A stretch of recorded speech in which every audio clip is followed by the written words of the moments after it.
Hi, I'm Eric Prystowsky. Welcome to another segment of EP on EP.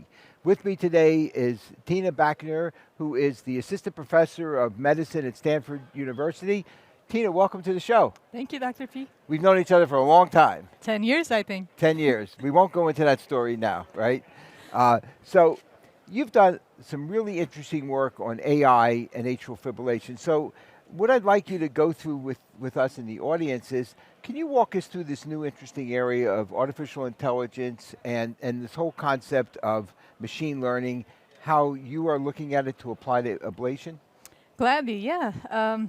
I see it as an excellent method that we have underutilized in electrophysiology, and now it's getting more and more popular as we knew it would. I see it as a method that can analyze complex things that we weren't able to analyze. It can analyze the signals we can't understand. It can analyze the images we can't understand. So I've utilized it as a method, and it is now being used to analyze ECGs, complex signals that we otherwise couldn't do with traditional signal processing methods. So let's go into that a little more detail. That's a nice overview. I've read your paper on using this in the lab.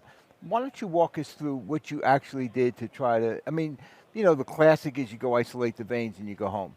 But that's really not enough for many people, right? So you're going to apply your methodology to an ablation. So can you walk us through what that means actually? What do you do in your ablation? I think the background is, imagine a world that you're the patient with AFib, and I have the luxury to tell you before even considering an ablation that what might be the best strategy for you, inputting all your information, your biometric data, your imaging studies, your ECG.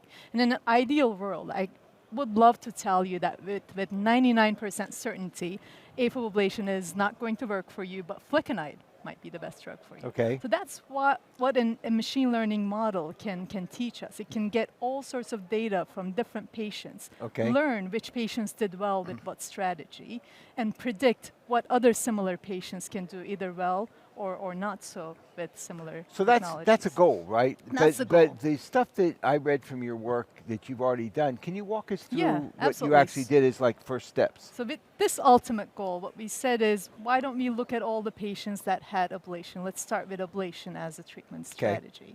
They all, at least in our institutions, all had CT scans prior to ablation. So we said, why don't we see if a CT scan, along with their demographic findings, ejection fraction, all the lab data that are available, et cetera, for a baseline workup that you would normally do for a patient, is good enough to predict if someone will do well or not. Can I stop you for a second? Yeah. When you say do well, is the ablation approach PVI only in your study? Complex. They're by provider's choice, which unfortunately clouds the Yeah, I study a read that little. in your paper. I was trying to figure out. About a third of the patients had PVI only. Some had PVI in line, some had PVI in other targeted areas. Maybe let's take that. I don't know if you were able to. Have you been able to say, well, let's look at the PVI group because that's kind of the standard, and have you found that looking at the AI and that you've been able to like retrospectively figure out who would be the winner?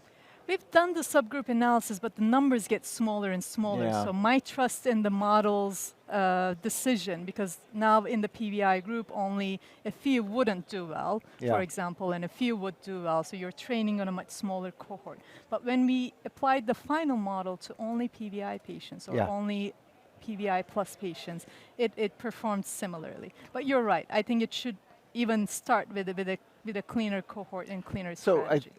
So I think you started with actually a goal, right? And I want to come back to that.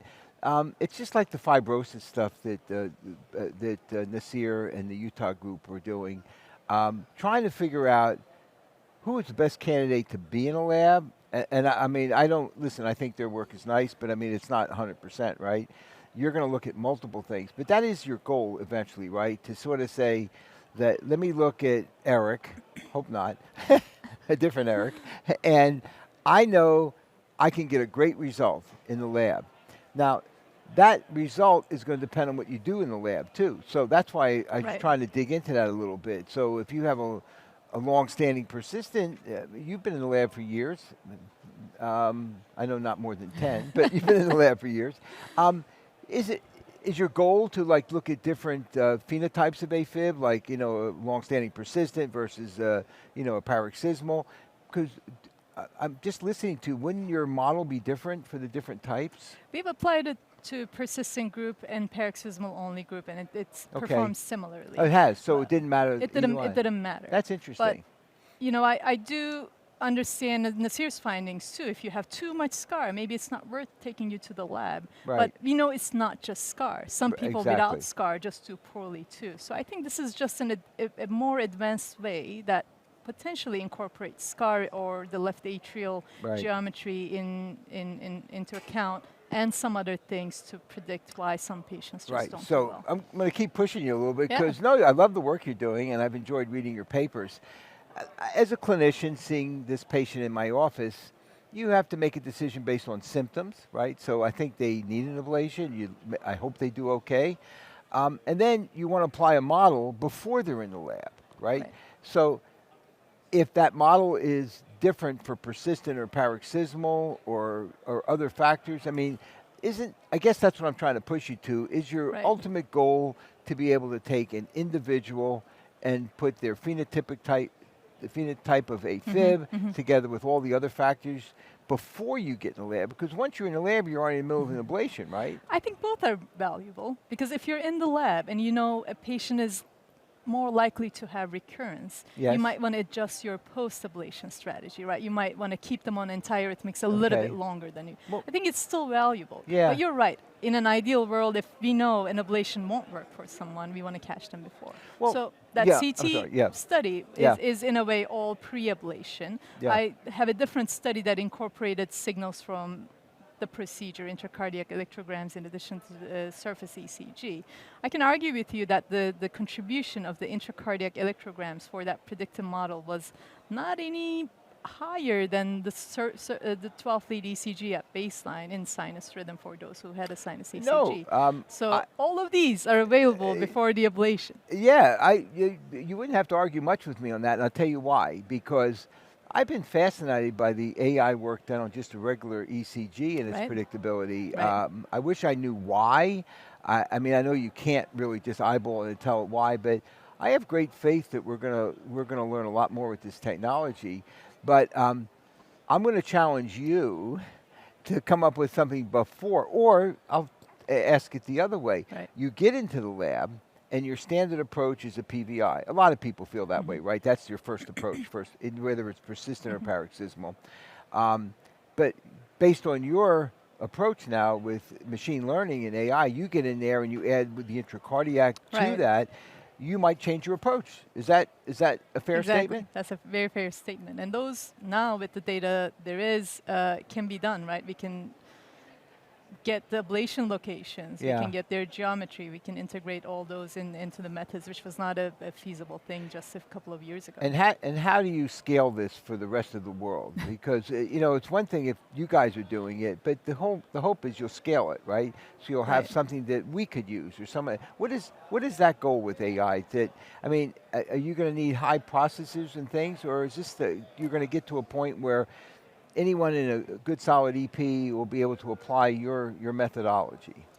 I think one problem is, how do you train these models? If you're training these models only for patients in Palo Alto, that may not apply to the patients in France or somewhere else. So I think the model should be more global, which is going to get better with is there something special about Palo Alto?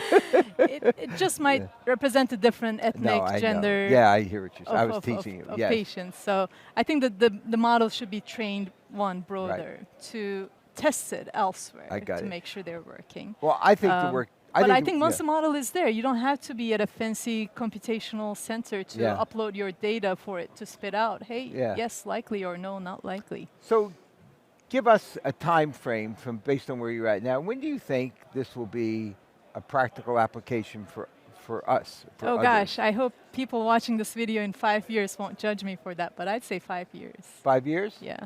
Okay, well that's a fair estimate. Tina, it was great to interview on this topic. This is exciting work, and I love your papers. Keep them coming, and appreciate all you're doing for the field. Thanks, Dr. Prystowsky. Thanks.